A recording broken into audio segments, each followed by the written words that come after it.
So what we've got to do is make that change in those standards. That's where the shifts happen. It doesn't happen any other place. And I'll give you a very simple example. If you want to know the difference in people's lives, it all comes down to what are the things that are musts for you versus shoulds. So let me tell you this. We said to have an extraordinary life, you got to have an extraordinary psychology, right? Extraordinary psychology means you got to live in an extraordinary state. To be in an extraordinary state, you got to condition your nervous system, your body, your physiology and focus to be at their best. Do you agree with this? Yes or no? Then to do that, though, you can do that. Why doesn't everybody? Not because you can't. We all have the ability. It's because of our standards. I remember a time early in my career, I was about 24, and I went to do a seminar in Boston. And in those days, a big seminar for me was like 125 people. It was a 3-day seminar, and we worked around the clock, and people made such extraordinary changes in their life. And at the end of it, I was feeling so fulfilled. I was thinking, my God, I'm 24, maybe 25 at the time, and I am so happy because I have found my mission in life. I'm doing what I love. It's making a difference in people's lives. This is extraordinary. So we finished about midnight on the Sunday night. And around midnight, you know, I'm still wound up, so I don't feel like going to bed. So I decided, okay, you know, let me take a walk here, and I decided to go through Copley Square. If you've been through Copley Square, you know it's a pretty neat place. Because in Copley Square, you can look up and you can see buildings that were here before we were known as the United States, and beside them you see skyscrapers that are new. It's a pretty cool place. So I'm walking around midnight on Sunday night. There's nobody in Copley Square midnight on Sunday night. And I'm walking along, and I see this guy in the distance, and he's kind of stumbling back and forth between the gutter and the sidewalk. He's got a long trench coat on, his head's down like this, he's holding a brown bag, and I can start to smell him even before I get there, and I'm thinking, you know, this guy's obviously drunk. And as I started to get closer, I thought, I bet he's going to beg me for some money.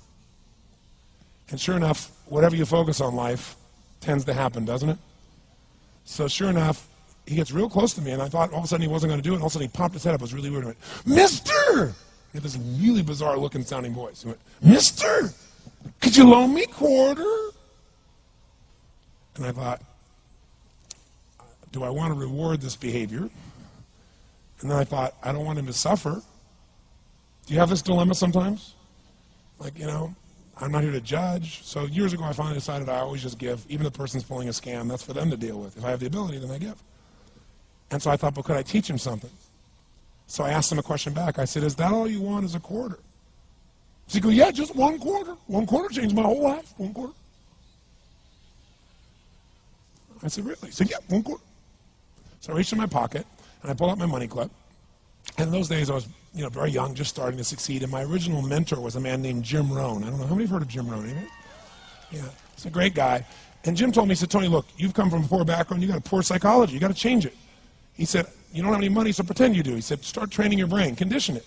He said, go save all your money, get $300 bills, and put them on the outside of your money clip, even though you only have $5 in between them. So every time you put it out, you'll see that, you'll feel inspired, you'll feel better. He said, and you'll feel better, you'll do better. So I was like, okay. So I did. So I pulled my money clip, and sure enough, I got $300 bills in. I made sure he saw the bills.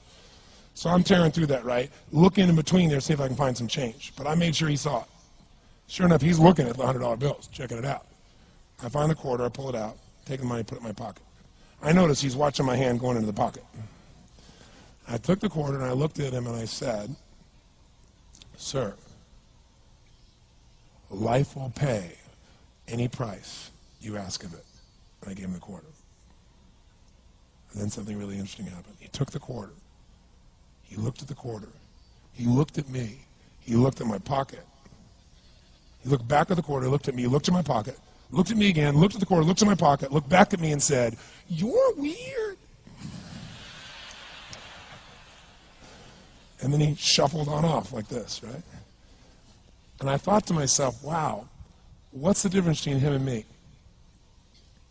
I mean, I was 24, 25 at the time, doing what I love most, have my mission in life, and he's in his early 60s, drunk on the street, begging for quarters.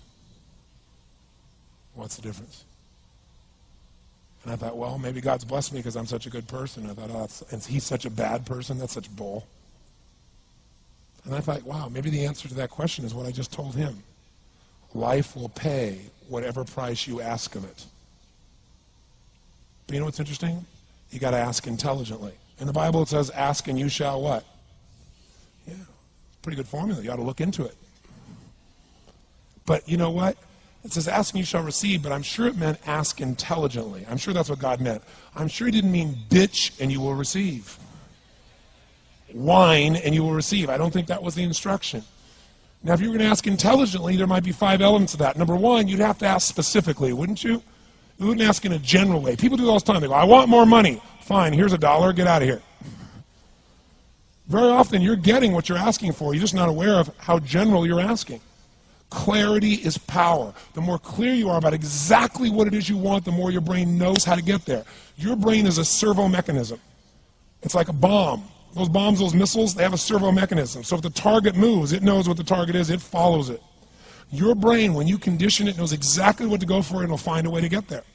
Did you ever buy a certain outfit or a certain car and suddenly see that car outfit everywhere? How many of you ever had that experience? Say, aye. How come that car outfit's everywhere? It always was everywhere, but now you notice it. And the reason is because there's a part of your brain called the reticular activating system, the RAS. That part of your brain determines what you notice and what you don't notice. Your brain spends most of its time trying to make sure you don't notice because you'll go crazy if you notice everything. But when you decide what's most important to you, your brain goes after it. Everyone I know who's successful builds what I call an RPM plan. An RPM is built on the metaphor that the way to get from where you are to where do you want to go to the fastest is you got to build power, like in a car, RPMs. And the R stands for they know the result they're after. They know what they want precisely. If you don't know exactly what you want or you let yourself get beyond that into something general, you're not going to achieve it. Clarity is power. You got to know the specific result you're after. What do you want? If you can't answer that question right now in your personal life, in your body, in your relationships, in your finances, in your spirituality, then you're not going to be as fulfilled as you want to be. Today we're going to have you answer one of those questions at least. The second part of it, you got to know P, why you're doing it. Because you know what? You may get a big goal. Somebody says, I want to make $1 billion. I want to bring peace to the earth. Why? Because as soon as you come up with a goal, all the obstacles show up. Unless you've got enough emotional drive to break through that, you're never going to discover what it really takes. So you got to get yourself past that. And the way to get past that is have enough reasons. Reasons come first, answers come second. This man did not know what he wanted. He did not have enough reasons. To ask intelligently, you got to ask specifically. To ask intelligently, you got to know why you want it, have enough drive to make it happen, enough juice to make it happen. If you don't have enough reasons, you will not make it happen. And the M is, what is your massive action plan? What is going to get you to actually fall through? Because the first plan's not going to work and the second plan's going to work, so you better have enough plans. If the first two don't work, you still got something else. Otherwise, you're going to be having excuses why it didn't work. So asking intelligently requires that. So if we're going to be extraordinary in our results, we've got to be in an extraordinary state. We've got to know what we want and we've got to go use it.